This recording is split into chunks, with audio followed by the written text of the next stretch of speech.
Daf Yomi, Tractate Bava Metzia, page 34, with the words Miyemar Dimignava.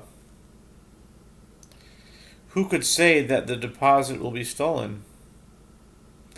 And if you say it will be stolen, who could say that the thief will be found? And even if the thief will be found, who could say that he will pay the double payment? Perhaps he will confess and will be exempted from the double payment. Rava said in response, "It is as though the owner said to the bailee, at the time that he gave him the deposit, when it will be stolen, and you will wish to refrain from taking an oath, and you will pay me instead, ownership of my cow is hereby transferred to you from this time.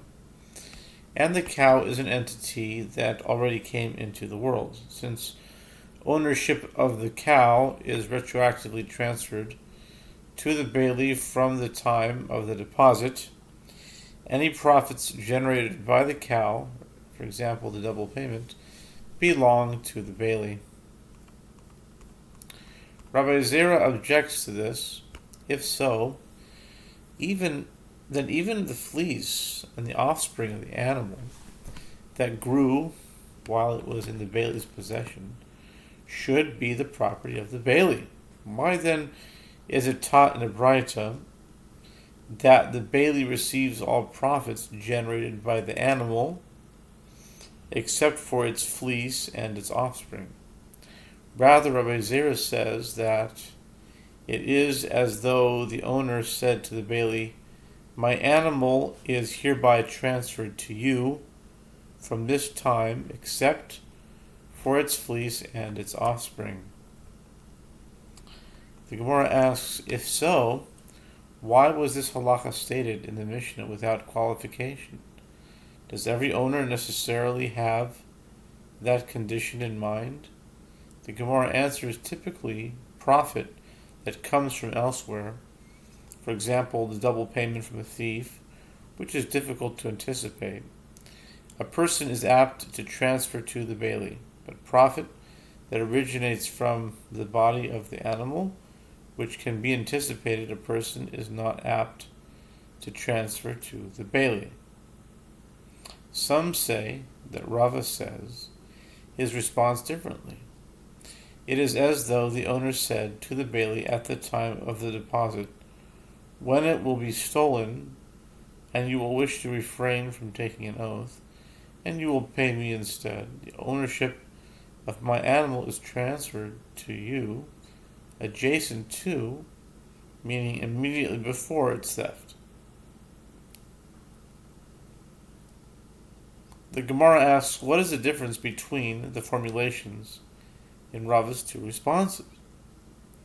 The Gemara answers there is a difference between them with regard to the difficulty raised by Rabbi Zera with regard to fleece and offspring, which is irrelevant according to the second formulation.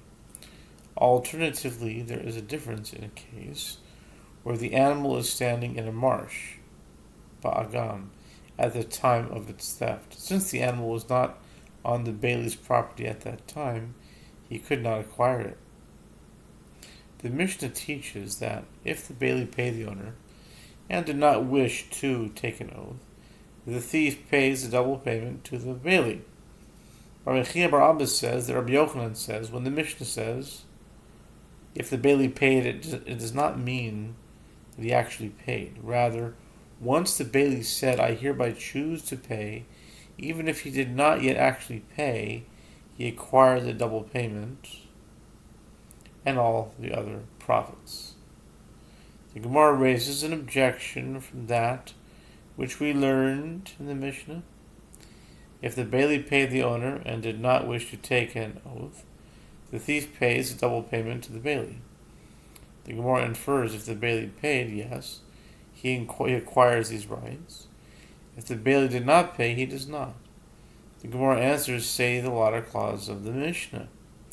In the case of a bailee who took an oath and did not wish to pay, the thief pays the double payment to the owner. The Gemara infers the reason that the thief pays the owner is that the bailee did not wish to pay. But if the bailee wished to pay, although he did not actually pay, he acquires the rights to the double payment. Rather, because the inference from the first clause to the inference from the latter clause are contradictory, no inference is to be learned from this Mishnah. The Gemara notes it is taught in a Braita in accordance with the opinion of Rabbi Yochanan in the case of one who rents a cow from another, and it was stolen, and the other party, the renter, said, I hereby choose to pay, and I will not take an oath. And the thief was located thereafter. The thief pays double payment to the renter. Apparently, once the renter chooses to pay, he acquires the rights to the double payment. Rav Papa says, in the case of an unpaid bailee, once he stated I was negligent, thereby rendering himself liable to compensate the owner transfers rights to the double payment to him, as if the unpaid bailee wishes, he can exempt himself from that liability with the claim of theft, admitting negligence is tantamount to agreeing to pay rather than taking an oath. Likewise, in the case of a paid bailee, once he stated it was stolen, the owner transfers rights to the double payment to him, as if the paid bailee wishes, he can exempt himself from that liability which the claim that the animal was maimed or died due to circumstances beyond his control. By contrast, in the case of a borrower who says, I hereby choose to pay, the owner does not transfer the rights to the double payment to him. The borrower's statement that he chooses to pay is ineffectual, as he is liable to pay even without it. But because the statement is ineffectual, it does not confer any rights. With what claim would a borrower be able to exempt himself from payment? It is only with the claim that the animal died due to ordinary labor. A case of an animal that died due to ordinary labor is uncommon, and this claim is therefore accepted only with a corroborating proof. Some say that Rav Papa said, we can do this. Yeah, we can finish this. Some say Rav Papa said in the case of a borrower, once he stated, I hereby choose to pay, the owner transfers rights to the double payment to him, as if a borrower wishes he can exempt himself from the liability with the claim that the animal died due to ordinary labor. Or as Vid said to him, that this is what Abaye said, a borrower acquires the rights to double payment only when he actually pays for the item. What is the reason for this? Since all the benefit accrues to the borrower, he enjoys the use of the item without payment.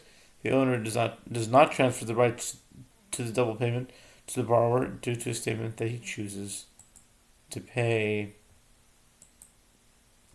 The Gemara notes it is taught in the Braita in accordance with the opinion of Razid.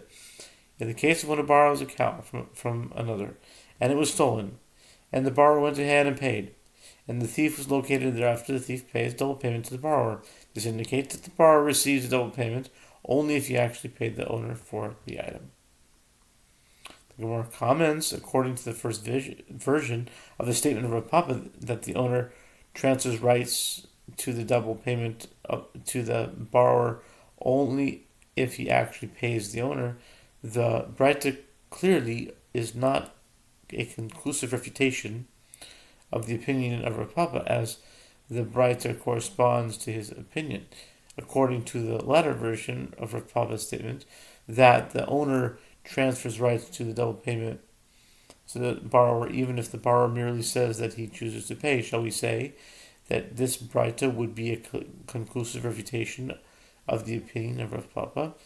The Gemara answers, Rav Papa could have said to you, is the Braita stronger than the Mishnah, which teaches that the bailee receives the double payment if he already paid the owner? And nevertheless, we established that the Mishnah is referring to one who states his intent to pay, but has not yet paid. Here too, established the Braita as referring to one who states his intent to pay, but has not yet paid. The Gemara questions this. Are all these cases comparable? Are these cases comparable?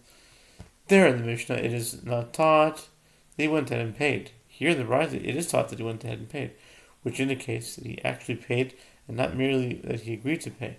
The Gemara responds, what does it mean if went ahead?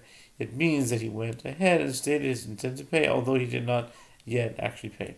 The Gemara asks, but from the fact that the Tana teaches the halacha, and the bride decided earlier with regard to a renter, with the formulation, and he said that he would pay, and in the Braita with regard to a borrower, the Tana uses the formulation when ahead, conclude from it that the Braita concerning a borrower is teaching specifically that he actually paid. The Gemara rejects this proof. Are these two Braita taught together so that one can draw a conclusion based on the discrepancy of their formulation? Perhaps the Braita are unrelated and are simply formulated in different places. The Gemara comments, the sages asked the Tana of the school of Rabbi Chia and Rabbi Yehoshua, experts in Mishnayot and Braitot, if these Braitot were formulated together, and they said that the Braitot were taught together as one long Braita, and therefore one can draw a conclusion based on a discrepancy from their formulation. The Gemara comments that it is obvious that if the Bailey intentionally said, I will not pay, and then said, I hereby choose to pay, rather than taking an oath, he is entitled to the double payment, as didn't he ultimately say, I hereby choose to pay? The Gemara raises a dilemma, but he initially said, I hereby choose to pay,